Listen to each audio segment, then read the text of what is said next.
آج تک آپ نے یہ تقریر سنی ہوگی ماں کے پیروں کے نیچے جنت ہے، آپ نے یہ تقریر سنی ہوگی باپ جنت کا دروازہ ہے، لیکن آج ایک اور حدیث میں آپ کو سنانے جا رہا ہوں۔ ہر ماں اپنے دل پہ ہاتھ رکھ کے اس حدیث کو سنے، اور ہر باپ ٹھنڈے دماغ سے اس حدیث کو سنے۔ ماں کے قدموں کے نیچے جنت ہے، باپ جنت کا دروازہ ہے، لیکن اللہ کے نبی یہ بھی فرماتے ہیں ما من عبد یسترعیہ اللہ رعیتا، جس بندے کے اوپر اللہ تعالیٰ کوئی ذمہ داری ڈالتا ہے، اس کے کندھے کے اوپر اللہ تعالیٰ کوئی ذمہ داری ڈالتا ہے، ما من عبد یسترعیہ اللہ رعیتا، جس بندے کے اوپر اللہ تعالیٰ کوئی ذمہ داری ڈالتا ہے، ثم یموت یوم یموت وہو قاش لرعیتہ الا حرم اللہ علیہ الجنہ، پھر وہ انسان اگر اس حالت میں مر جاتا ہے کہ وہ اپنی ذمہ داری کو صحیح طریقے سے نہیں نبھا رہا تھا، ایک باپ اپنے باپ ہونے کا فرض نہیں نبھا رہا تھا، ایک ماں اپنی ماں ہونے کا فرض نہیں نبھا رہی تھی، ایک باپ نے اپنے بچوں کا حق ادا نہ کیا، ایک ماں نے اپنے بچوں کا حق ادا نہ کیا، اللہ کے نبی فرماتے ہیں ثم یموت یوم یموت، اگر اسی حالت میں انسان مر گیا، اس نے اپنے کندھے پر جو ذمہ داری اللہ نے ڈالی تھی اگر اس ذمہ داری کو اس نے صحیح طریقے سے نہیں ادا کیا، الا حرم اللہ علیہ الجنہ، ایسے انسان کے اوپر جنت حرام ہو جاتی ہے۔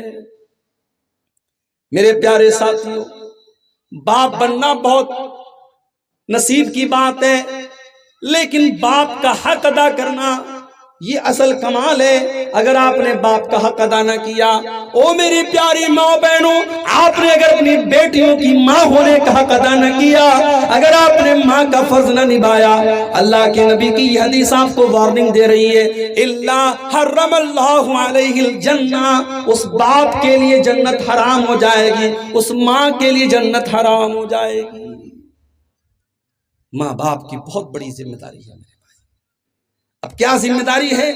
آئیے اس پر ہم تھوڑی سی روشنی ڈالیں۔ سردی کا موسم ہے، رات کے 1:30 بج رہے ہیں، بہت دیر تک آپ کو پریشان کرنا بھی مناسب نہیں ہے، میں کچھ بڑی بنیادی چیزیں آپ کے سامنے رکھوں گا جس پر ہم سب کو آج بڑے ٹھنڈے دماغ سے غور کرنے کی ضرورت ہے۔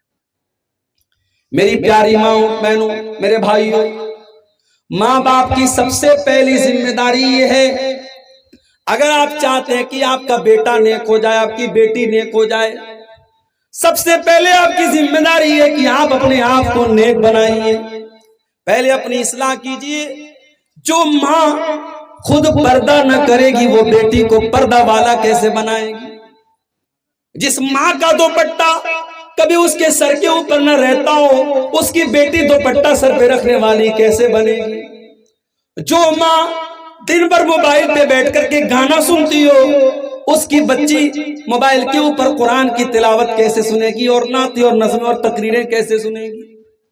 میری پیاری ماں بہنوں، آپ اپنی بچیوں کی آئیڈیل بنو، میرے بھائیوں آپ اپنے بچوں کے آئیڈیل بنو۔ بچے سب سے پہلے اپنے ماں باپ سے سیکھتے ہیں۔ کبھی آپ غور کیجئے گا، باپ اگر کرسی پر ایسے بیٹھ کے سگریٹ پیتا ہے نا، تو بچہ اکیلے میں باپ کی نقل کرتا اور ویسے ہی بیٹھ کے سگریٹ پیتا ہے۔ آپ اگر بچوں سے سگریٹ منگا رہے ہیں، گٹکا منگا رہے ہیں، تمباکو منگا رہے ہیں، اور پھر آپ یہ سوچتے ہیں ہمارا بچہ بڑا ہو جائے تو ان تمام چیزوں کو ہاتھ نہ لگائے، تو معاف کیجئے ایسا پاسبل نہیں۔ ماں باپ جب تک نیک نہیں بنیں گے، بچوں کے نیک بننے کی توقع چھوڑ دیجئے۔ پہلے آپ کو نیک بننا پڑے گا، پہلے ماں کو نیک بننا پڑے گا، پہلے باپ کو نیک بننا پڑے گا۔ ہمیں اپنی اولاد کی بڑی چنتا ہے۔ ہمارے انڈیا میں LIC چلتی ہے، بچہ پیدا ہوا، مجھے بیٹی ہوئی ابھی جنوری میں، مجھے تیسری بیٹی پیدا ہوئی۔ جیسے ہی بیٹی پیدا ہوئی، ہمارے مدرسے میں ایک آتے ہیں LIC والے، وہ آئے، مولانا صاحب آپ کو تیسری بیٹی ہوئی ہے، پتہ لگا ہے، جلدی سے بیٹی کے نام کا ایک پالیسی لے لیجئے، بیٹی 20 سال کی ہو جائے گی، اتنا پیسہ ملے گا۔ بچے پیدا ہوتے ہیں، ماں باپ ان کی فیوچر کی، ان کے بھوشیہ کی چنتا کرنے لگتے ہیں۔ میرے پیارے ساتھیوں، اپنی اولاد کے بھوشیہ کی اگر چنتا ہے، اپنی اولاد کے مستقبل کی اگر فکر ہے، تو سب سے پہلے ہم اور آپ اپنی فکر کریں، اپنی اصلاح کریں۔ آئیے میں آپ کو قرآن سے ایک ایگزامپل دیتا ہوں. قرآن کا 16واں پارہ کھولیے. حضرت موسیٰ علیہ السلام کا واقعہ اللہ تعالیٰ بیان کر رہا ہے. حضرت موسیٰ اور حضرت خضر ایک بستی کے پاس سے گزر رہے ہیں, ایک گاؤں کے پاس سے گزر رہے ہیں. دونوں کو بھوک لگی ہے. دونوں نے گاؤں والوں سے کھانا مانگا, لیکن گاؤں والے بڑے کنجوس تھے, بڑے بخیل تھے, انہوں نے کھانا نہیں کھلایا. آج بھی جس بستی میں علماء کی قدر نہ کی جائے, جس بستی میں دین کے طلباء کی قدر نہ کی جائے, اس بستی سے بڑا بخیل, اس سے بڑے کنجوس کہیں لوگ نہیں ہوتے. بہت ساری بستیاں ایسی ہوتی ہیں وہاں علماء نہیں جانا چاہتے کیونکہ وہاں بڑے بخیل لوگ ہوتے ہیں. آج ہمارے پاس بمبئی سے فون آتا ہے, مولانا صاحب ذرا اس پر بھی تھوڑا تقریروں میں روشنی ڈالیے. آج لوگ کہتے ہیں جلسے نہیں ہونے چاہیے. ٹھیک ہے, اگر جلسوں میں کوئی چیز غلط ہو رہی ہے اس کی اصلاح ہونی چاہیے. اسی سیمانچل کے جلسوں میں نے سینکڑوں مرتبہ تقریر میں کہا ہے جو چیزیں غلط ہے اس پر آپ روک لگائیے. عورتیں اگر بے پردہ آ رہی ہیں غلط ہے, اس پر روک لگائیے.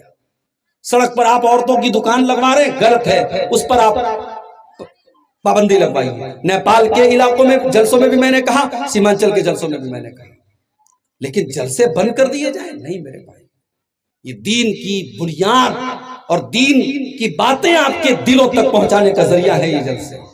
کم سے کم اتنے سردی کے موسم میں رات کو 2 بجے ساری دنیا بیٹھ کر کے اپنے بستر پہ رضائی اوڑھ کے آرام کر رہی ہے. اگر اس پنڈال کے نیچے آپ بیٹھے ہیں, ہماری مائیں بہنیں بیٹھی ہیں, یہ بہت بڑی دلیل ہے اس بات کی کہ آپ کے دل میں ایمان کی محبت ہے, اسلام کی محبت ہے, اللہ اور اس کے رسول کی محبت ہے. یہ جلسے, یہ دینی پروگرام اسی محبت کی جوتی کو جلانے کے لیے, اس محبت کی جوتی کو روشن کرنے کے لیے قائم کیے جاتے ہیں. اور اگر ان جلسوں پر پیسہ خرچ ہوتا ہے تو اگر آپ کو درد ہو رہا ہے اور پیٹ میں درد ہو رہا ہے تو آپ کے اسی سماج میں شادیوں میں لاکھوں کروڑوں روپے خرچ ہو رہے ہیں, وہاں کیوں نہیں اعتراض ہوتا ہے؟ شادیوں میں آج جس قوم کے بچے آج بھوک مری سے مر رہے ہیں, اس قوم کی غریب بیٹیاں آج شادی اپنے باپ کی غریبی کی وجہ سے شادی نہیں ہو پا رہی ہے, اور جس قوم کی معاشی حالت نہایت پر خراب ہے اس قوم کے اندر آج شادیوں پہ لاکھوں روپے خرچ ہوتے ہیں اور لاکھوں روپے کا کھانا نالی میں بہا دیا جاتا ہے. ان فضول خرچیوں پر آپ روک لگائیے. جلسوں کو نشانہ بنانے والے دراصل یہ چاہتے ہیں کہ جلسے بند ہو جائیں, پھر حرام کو حرام کہنے والے بھی ختم ہو جائیں, جائز کو جائز کہنے والے اور ناجائز کو ناجائز کہنے والے بھی ختم ہو جائیں.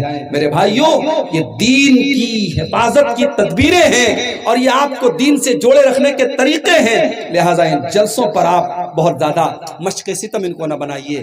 تو حضرت موسیٰ اور حضرت خضر کو گاؤں والے بڑے کنجوس تھے, انہوں نے کھانا نہیں کھلایا. اب قرآن کہتا ہے حضرت موسیٰ اور حضرت خضر دونوں نے دیکھا کہ ایک مکان کی دیوار گر رہی ہے. حضرت خضر اٹھے, انہوں نے دیوار کو سیدھا کر دیا. حضرت موسیٰ نے بڑے غصے میں کہا لو شئت لاتخذت علیہ اجرا, اے حضرت خضر آپ نے دیوار کو کیوں سیدھا کر دیا؟ کنجوس لوگ, مکھی چوس لوگ ہیں, انہوں نے ہم کو کھانا تک نہ کھلایا اور آپ نے ان کی دیوار کو فری میں ٹھیک کر دیا. آپ کو اس کا پیسہ لے لینا چاہیے تھا, اس کی اجرت لے لینی چاہیے تھا. حضرت خضر نے جواب دیا وَأَمَّا الْجِدَارُ فَكَانَ لِغُلَامَيْنِ يَتِيمَيْنِ فِي الْمَدِينَةِ وَكَانَ تَحْتَهُ كَنْزٌ لَهُمَا. اے موسیٰ, وہ دیوار 2 یتیم بچوں کے مکان کی دیوار تھی. اس مکان کے اندر 2 یتیم بچے رہا کرتے تھے اور اس دیوار کے نیچے ان کے باپ نے خزانہ چھپایا تھا. باپ نے مرنے کے پہلے اس دیوار کے نیچے خزانہ چھپایا تھا. اگر دیوار گر جاتی خزانہ سامنے آ جاتا اور گاؤں کے لوگ خزانے کو لوٹ کے لے کے چلے جاتے. اے موسیٰ, اللہ نے مجھے حکم دیا کہ میں دیوار کو سیدھا کر دوں تاکہ کل جب بچے جوان ہو جائیں تو اپنے باپ کا خزانہ وہ حاصل کر لے, بچوں کے باپ کا خزانہ برباد نہ ہو جائے, اس لیے اللہ نے مجھے حکم دیا. اور اے موسیٰ ایسا کیوں کیا گیا؟ فرمایا وَكَانَ أَبُوهُمَا صَالِحًا, ان دونوں بچوں کا باپ نیک تھا. اس آیت کی تفسیر میں علامہ ابن کثیر لکھتے ہیں کہ دیکھو باپ نیک تھا تو باپ کی نیکی کی وجہ سے اللہ تعالیٰ نے بچوں کے خزانے کو بچا لیا. بچوں کا خزانہ اللہ نے بچا لیا صرف اس لیے کیونکہ باپ نیک تھا۔ میرے بھائیوں، اپنے آپ کو نیک بناؤ، آپ کی اولاد کا بھوشیہ سرکشت ہو جائے گا، آپ کی اولاد کا مستقبل محفوظ ہو جائے گا۔ حضرت عبداللہ بن مسعود رضی اللہ تعالیٰ عنہ رات میں تہجد کی نماز پڑھ رہے تھے اور اس آیت پر پہنچے تو رونے لگے، آنکھوں سے آنسو آ گئے۔ ان کا معصوم بچہ سو رہا تھا۔ جب سلام پھیرا انہوں نے تو اپنے بچے کی طرف دیکھ کر کے کہا، من اجلک یا بنیا، اے میرے بچے، تیرا باپ رات میں تہجد پڑھ رہا ہے تو تیری بہتری کے لیے پڑھ رہا ہے کہ کل اللہ تعالیٰ تیرا معاملہ بہتر کر دے، تجھے کوئی نقصان نہ پہنچے، تجھے کوئی بگاڑ نہ پہنچے، تیری حفاظت کے لیے تیرا باپ راتوں میں تہجد پڑھتا ہے۔ میرے بھائیوں، سب سے پہلے ہمیں اور آپ کو اپنے آپ کو نیک بنانا پڑے۔ اسی لیے اللہ قرآن میں جب ہمیں یہ حکم دیتا ہے کہ اپنی اولاد کو نماز کا حکم دو تو اللہ کیا فرماتا ہے؟ وَأَمُرْ أَهْلَكَ بِالصَّلَاةِ وَاسْتَبِرْ عَلَيْهَا، اپنے بچوں کو نماز کا حکم دو اور خود بھی نماز کی پابندی کرو۔ جب تک آپ خود بھی نماز کی پابندی نہ کریں گے، آپ اپنے بچوں کو نماز کا پابند نہیں بنا سکتے۔ میری پیاری ماں بہنوں، جب آپ اپنے گھر میں نماز پڑھنے کے لیے کھڑی ہویا کرو تو اپنی جوان بچیوں سے بھی کہا کرو تم بھی نماز پڑھا کرو، اپنی 7 سال کی 8 سال کی بچی کو بھی نماز کے لیے کھڑا کیا کرو۔ میرے بھائیوں، جب آپ مسجد میں جایا کرو اپنے 8 سال کے بچے کی انگلی پکڑ کے بھی لے کے جایا کرو۔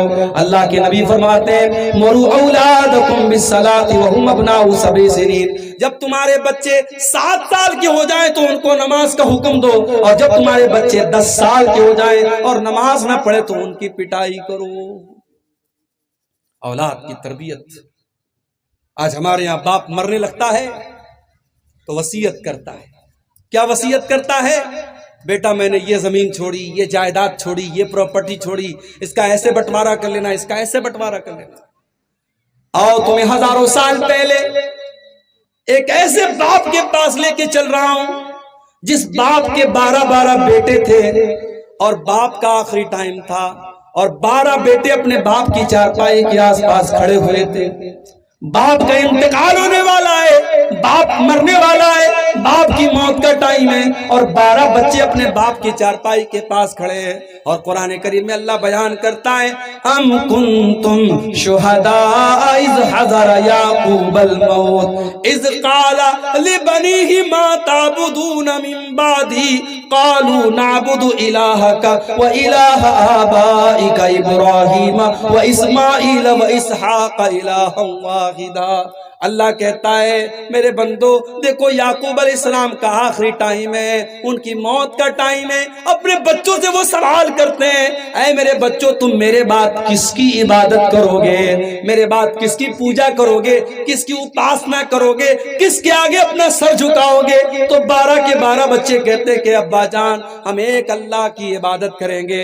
اے ابا جان آپ ٹینشن نہ لیں، آپ فکر نہ کریں، آپ چنتا نہ کریں، ہم اسی ایک اللہ کی عبادت کریں گے جس ایک اللہ کی عبادت آپ کیا کرتے تھے اور ہمارے باپ دادا کیا کرتے تھے۔ میرے پیارے بھائیوں، آج بھارت کی سرزمین پر بھی اور نیپال کی سرزمین پر آپ نظر اٹھا کے دیکھ لو کتنے باپ ہیں جن کی بچیاں جوان بیٹیاں کالجوں میں پڑھ رہی ہیں، یونیورسٹیوں میں پڑھ رہی ہیں، اور غیر مسلموں کے ساتھ اپنے باپ کی ناک کٹوا کر، اپنے باپ کی عزت کو خطرے میں ڈال کر وہ غیر مسلم کے ساتھ پیار اور محبت کے جال میں پھنس کر کے بھاگ جاتی ہیں، اور پھر اسلام کو چھوڑ کر کے اس کے مذہب میں داخل ہو جاتی ہیں۔ میرے بھائیوں، اپنی بیٹیوں کے ایمان کی فکر کرو، اپنے بچوں کے ایمان کی فکر کرو۔ آپ کے بیٹے دولت کمائیں یا نہ کمائیں، آپ کی بیٹیاں دولت کمائیں یا نہ کمائیں، لیکن کل قیامت کے دن جب اللہ کی بارگاہ میں جائیں گی، اگر ان کے پاس ایمان کی دولت ہوگی، ان کے پاس توحید کی دولت ہوگی، یاد رکھو میرے بھائیوں اس سے بڑی کوئی دولت نہیں ہوگی، توحید سے بڑی کوئی دولت نہیں، ایمان سے بڑی کوئی دولت نہیں۔ اگر ہمارے پاس سب کچھ ہے اور ایمان نہیں ہے، ہم سے بڑا بد نصیب کوئی نہیں، اور ہمارے پاس کچھ بھی نہیں ہے لیکن ایمان ہے تو ہم سے بڑا خوش نصیب کوئی نہیں۔ اور آگے بڑھیے، ہم کہتے ہیں صاحب ہمارا بیٹا شراب پیتا ہے، ہمارا بیٹا رات کو 2 بجے تک موبائل میں لگا رہتا ہے، ہمارا بیٹا غیر محرم لڑکیوں سے تعلق رکھتا ہے۔ مولوی صاحب ہمارے بچے کے بارے میں کچھ کیجئے، مولوی صاحب میرے بچے کے لیے دعا کر دیجئے، میرے پیارے بھائیوں، آپ کا بیٹا یا بیٹی آج جوان ہوا ہے، جب وہ 8 سال کا تھا، جب وہ 10 سال کا تھا، کیا آپ نے اس کے دل اور دماغ میں یہ بات ڈالی تھی بیٹا کبھی کوئی گناہ کا کام کرنے کے پہلے یہ سوچ لینا وہ اللہ دیکھ رہا ہے، اس اللہ کو حساب دینا ہے؟ آپ نے بلی سے اپنے بچے کو ڈرایا تھا، آپ نے کتے سے ڈرایا تھا، آپ نے شیر سے ڈرایا تھا، مگر آپ نے اللہ کا ڈر اپنے بچے کے اندر پیدا نہ کیا تھا۔ میرے بھائیوں، اسی کاٹمنڈو کے ایئرپورٹ پہ چلے جاؤ، اسی نیپال کے وراٹ نگر کے ایئرپورٹ پہ چلے جاؤ، وہاں بڑے بڑے کیمرے لگے ہوئے ہیں، ایئرپورٹ کے اوپر کیمرہ لگا ہوا ہے۔ وہ کیمرے کیوں لگے ہوئے ہیں؟ وہ کیمرے اسی لیے تو لگے ہوئے ہیں کہ کیمرہ لگائے، چور چوری کرنے کے پہلے سوچے گا نہیں نہیں کیمرہ لگا ہوا ہے، میں ریکارڈنگ میں آ جاؤں گا، میں پکڑ لیا جاؤں گا۔ ایئرپورٹ کے اوپر کوئی منچلا کسی لڑکی کو چھیڑنے کے پہلے دیکھے گا نہیں نہیں کیمرہ لگا ہوا ہے، اگر میں نے لڑکی کو ٹچ کیا کیمرے میں آ جاؤں گا، میں پکڑ لیا جاؤں گا۔ کیا آپ نے اپنے بچے کو یہ بتایا میرے بیٹے دنیا کا کیمرہ تو خراب بھی ہو سکتا ہے، دنیا کا کیمرہ تو برباد بھی ہو سکتا ہے، دنیا کے کیمرے میں ہو سکتا ہے تیری تصویر نہ آئے، کیمرہ کام نہ کرے، مگر اللہ کا کیمرہ تو 24 گھنٹے آن رہنے والا ہے، اللہ کا کیمرہ تو سب کچھ ریکارڈ کر رہا ہے۔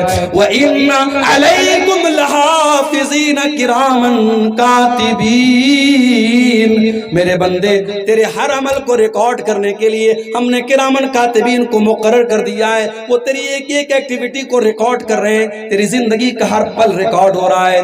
ما یلفظ من قول الا لدیہ رقیب عتید، میرے بندے تو زبان سے جو بھی نکالتا ہے سب ریکارڈ کیا جا رہا ہے۔ آج کل میں کہیں جاتا ہوں نا تو لوگ کہتے ہیں مولوی صاحب تھوڑا سا ایک سیلفی لے لیتا ہوں، سیلفی لیتے ہیں۔ اب ماشاءاللہ آج کل موبائل کے کیمرے بھی ایسے ایسے آ گئے ہیں، بالکل کالا آدمی ہے اور کیمرے سے بالکل گورا لگ رہا ہے، چہرے کے جتنے داغ دھبے سب ختم، بدصورت خوبصورت لگ رہا ہے، اور مرد کو عورت بنا دو، عورت کو مرد بنا دو، بہت سارے فلٹرز آتے ہیں، بہت سارے کیمرے کے اندر فیچرز آ رہے ہیں۔ آج نوجوان کیا کرتا ہے؟ مولانا لوگوں کے ساتھ یا بڑے لوگوں کے ساتھ فوٹو لیتا ہے، پھر فیس بک پر ڈالتا ہے، انسٹاگرام پہ ڈالتا ہے۔ کتنے لوگوں نے میری پوسٹ کو لائک کیا، کتنے لوگوں نے میرے فوٹو کو لائک کیا؟ لڑکیاں اپنے فوٹو ڈال رہی ہیں۔ میرے پیارے ساتھیوں، میری پیاری ماں بہنوں، آپ کو اس بات کی فکر ہے آپ کو فیس بک پر کتنے لوگوں نے لائک کیا، آپ کو انسٹاگرام پر کتنے لوگوں نے لائک کیا، آپ کے اسٹیٹس کو واٹس ایپ پر کتنے لوگوں نے دیکھا، لیکن کیا آپ کو اس بات کی فکر ہے کل اللہ تعالیٰ قیامت کے دن آپ کو لائک کرے گا کہ نہیں کرے گا؟ کہیں ایسا نہ ہو دنیا والوں نے تو بہت لائک کیا لیکن اللہ تعالیٰ کل ڈس لائک کر دے اور اللہ کی بارگاہ میں اللہ ہم سے ناراض ہو جائے۔ میرے بھائیوں، دنیا والے لائک کرے یا نہ کرے، اللہ ہم کو لائک کرے، ہمیں اس بات کی چنتا ہونی چاہیے۔ کل قیامت کا دن ہوگا، اللہ تعالیٰ ہماری زندگی بھر کی ریکارڈنگ کو ہماری گردن میں ڈال دے گا اور اللہ فرمائے گا اقرا کتابک کفا بنفسک اليوم علیک حسیبا۔ اے میرے بندے، یہ دیکھ یہ تیری زندگی بھر کی ریکارڈنگ ہے، یہ تیرا سارا کچا چٹھا ہے۔ یہ رات کو 12 بجے تو نے بند کمرے میں جو گناہ کیے تھے، تو نے رات کو 2 بجے جو تو نے گناہ کیے تھے، وہ سب اس کیمرے کی ریکارڈنگ کے اندر ریکارڈ کر دیا گیا ہے۔ میرے بندے تو بتا تیرے ساتھ کیا ہونا چاہیے، تو خود اپنا حساب کر لے، تیرے ساتھ کیا ہونا چاہیے۔ میری ماں اور بہنوں، جس مسلمان عورت کے پائل کی آواز کا بھی پردہ کرنے کا حکم دیا گیا، اللہ نے قرآن میں کہا وَلَا يَضْرِبْنَ بِأَرْجُلِهِنَّ لِيُعْلَمَ مَا يُخْفِينَ مِنْ زِينَتِهِنَّ۔ اے مسلمان عورتوں، جب تم اپنے گھروں میں چلا کرو تو زور زور سے اپنے پیر کو زمین پہ مار کر کے نہ چلا کرو، کہیں ایسا نہ ہو تمہارے پائل کی آواز غیر مردوں کے کانوں تک پہنچے۔ جو اسلام ایک عورت کے پائل کی آواز کو بھی غیر مردوں تک جانے کی اجازت نہیں دیتا ہے۔ او میری بہنوں، تم واٹس ایپ کے اوپر، تم فیس بک کے اوپر، تم انسٹاگرام کے اوپر اپنے فوٹوز ڈال رہی ہو، اپنے ویڈیوز ڈال رہی ہو، اپنی شادی کے فوٹوز ڈال رہی ہو، یہ کہاں سے جائز ہو جائے گا میری پیاری ماں بہنوں؟ جو قرآن کہتا ہے فَلَا تَخْضَعْنَ بِالْقَوْلِ، اے مسلمان عورتوں، جب تم کسی غیر مرد سے بات کرو تو اپنی آواز کو پست کر لو، کہیں ایسا نہ ہو کہ کسی کے دل میں تمہارے خلاف کوئی کھچڑی پکنے لگے، کوئی غلط ارادہ اس کے دل میں پیدا ہونے لگے۔ جو اسلام ایک غیر محرم مرد کے سامنے مسلمان عورت کو کڑی آواز میں اور سخت آواز میں بات کرنے کا حکم دیتا ہے، وہ اسلام ایک عورت کو اس بات کی اجازت کیسے دے سکتا ہے کہ وہ اپنے ویڈیو سوشل میڈیا پہ ڈالے، اپنے ویڈیو فیس بک پر ڈالے؟ میرے بھائیوں اور میری بہنوں، آپ سب سے گزارش کرتا ہوں سوشل میڈیا کا استعمال بہت احتیاط کے ساتھ کرو۔ اپنے فوٹوز مت ڈالو میری بہنوں اپنے ویڈیوز مت ڈالو۔ اور گھر کے آنگن کی شان ہوتی ہے، بیٹیاں گھر کی جان ہوتی ہے، ماں کے دل کا سکون ہوتی ہے، اپنے والد کا مان ہوتی ہے۔ یہ جو ہنستی ہے پھول کھلتے ہیں، خوشبوؤں کی دکان ہوتی ہے، بن کے رحمت یہ گھر میں آتی ہے، برکتوں کا نشان ہوتی ہے۔ جو امانت سمجھ کے پالے گا اس کی خاطر امان ہوتی ہے، پرورش ان کی ہے بہت مشکل، سچ میں ایک امتحان ہوتی ہے، ان کی تعلیم ایک فریضہ ہے، خود ہی ایک خاندان ہوتی ہے۔ تو بیٹیوں کو میرے بھائیوں بوجھ نہ سمجھو، بیٹے اور بیٹیاں یہ دونوں آپ کے کندھے پر بہت بڑی امانت